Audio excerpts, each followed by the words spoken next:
దళారులను నమ్మి రైతులు మోసపోకుండా ఉండేందుకు ప్రభుత్వం కొనుగోలు కేంద్రాలను ఏర్పాటు చేయడం జరిగిందని MLC Yadava Reddy, AMC chairman Narender Reddy తెలిపారు. రైతులు తమ పంటలను ప్రభుత్వ కొనుగోలు కేంద్రాల్లోనే విక్రయించి మద్దతు ధర పొందాలని సూచించారు.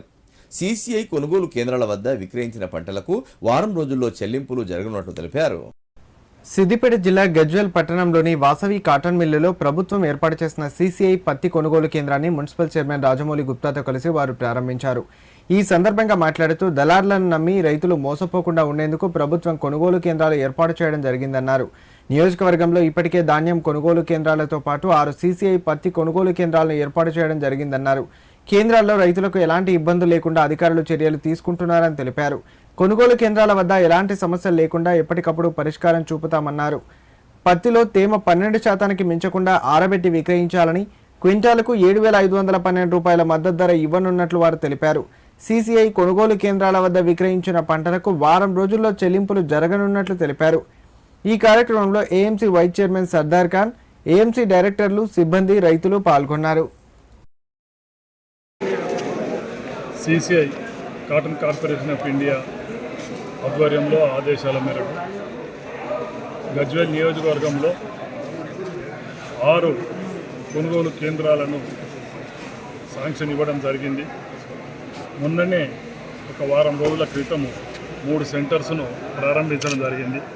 మరో 3 సెంటర్లు ఈరోజు ప్రారంభిస్తున్నాం. ఇది గజ్వేల్ ప్రాంత పత్తి పండించే రైతులకు చాలా శుభసూచకం. ఎందుకంటే ఇక్కడ మన ప్రాంతంలో వచ్చే పత్తి చాలా నాణ్యమైనది, చాలా విలువైనది కూడా. కాబట్టి రైతులకు ఇబ్బంది కలగకుండా ఇక్కడనే సెంటర్లు ఉన్నాయి. కాబట్టి ఎలాగైతే అధికారులు చేసిన సూచనల మేరకు బయట కంటే కూడా ఈ కొనుగోలు కేంద్రంలో 1000 రూపాయలు అదనంగా మనకు లభిస్తుంది. కాబట్టి దళారుల చేతుల మోసపోకుండా ఇక్కడ కూడా ఒక్క సెంటర్ కాదు, 6 సెంటర్లు ఉన్నాయి. కాబట్టి మీకు ఇబ్బంది కూడా ఉండదు సేకరించడానికి. అందుకే ఇక్కడికి మనకు దుర్గాప్రసాద్ గారిని ఈ నియోజకవర్గ కొనుగోలు కేంద్రాలకు ఇన్ఛార్జిగా వాళ్ళ సీసీఐ సెంటర్ పంపించడం జరిగింది. అలాగే స్థానిక సెక్రటరీ జాన్ వెస్లీ కూడా 24 గంటలు అందుబాటులో ఉంటారు. జాలిగామ గ్రామంలో గల వాసవి పత్తి మిల్లులో పత్తి కొనుగోలు కేంద్రం, ఈ కేంద్రాన్ని అందరూ రైతులు సద్వినియోగం చేసుకుంటారని ఆశిస్తూ, ముఖ్యంగా తేమ శాతంను గుర్తుంచుకొని బయట ధరకు దీనికి 1000 నుంచి 1200 రూపాయల తేడా ఉంటుంది కనుక ప్రతి రైతు దీన్ని సద్వినియోగం చేసుకొని తేమ శాతం కరెక్ట్ ఉండేటట్టు చూసుకొని సద్వినియోగం చేసుకుంటారని ఆశిస్తూ, ముఖ్యంగా మరి రైతులు ముఖ్యంగా గమనించవలసింది, ప్రతి శని ఆదివారాలు బంద్ ఉంటుంది సీసీఐ కొనుగోలు కేంద్రము. దాన్ని మాత్రం గుర్తుంచుకోవాలి. ఆ బంద్ను ఎందుకు చేస్తారంటే, ఆ 2 రోజులు బంద్ ఎందుకంటే మనకు త్వరగా పైసలు, ప్రతి రైతుకు వారం లోపల పైసలు వచ్చేందుకు వీలుగా అకౌంటబుల్ వాళ్ళు దానికి అకౌంట్లు చేసుకునేందుకు వీలుగా ఆ 2 రోజులు బంద్ చేయడం జరుగుతుంది.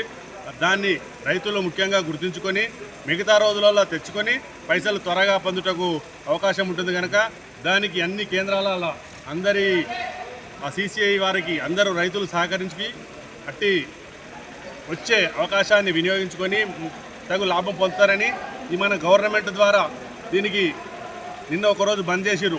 దీనికి ఇబ్బంది ఉన్నది, సీసీఐ ద్వారా ఇబ్బంది ఉంది. 1-2 లెవెల్ 1-2-3 లెవెల్ అనే కాటన్ కొనేదానికి ఇబ్బంది అనే సమస్య ముందుకు రాగానే కొన్ని గంటలలోనే నిన్ననే పరిష్కరించి దానికి రైతు పక్షపాతిగా మన రేవంత్ రెడ్డి గారి గవర్నమెంట్ ఉన్నట్టు మనకి ఇది రుజువైంది. కావున అందరూ దయచేసి రైతులు ఎలాంటి బయట అమ్ముకుంటానికి సిద్ధంగా ఉండకుండా ఒకరోజు ఆలస్యమైన కాటన్ను విడిగా తీసుకొచ్చి మంచిగా పెట్టుకుంటారని ఆశిస్తూ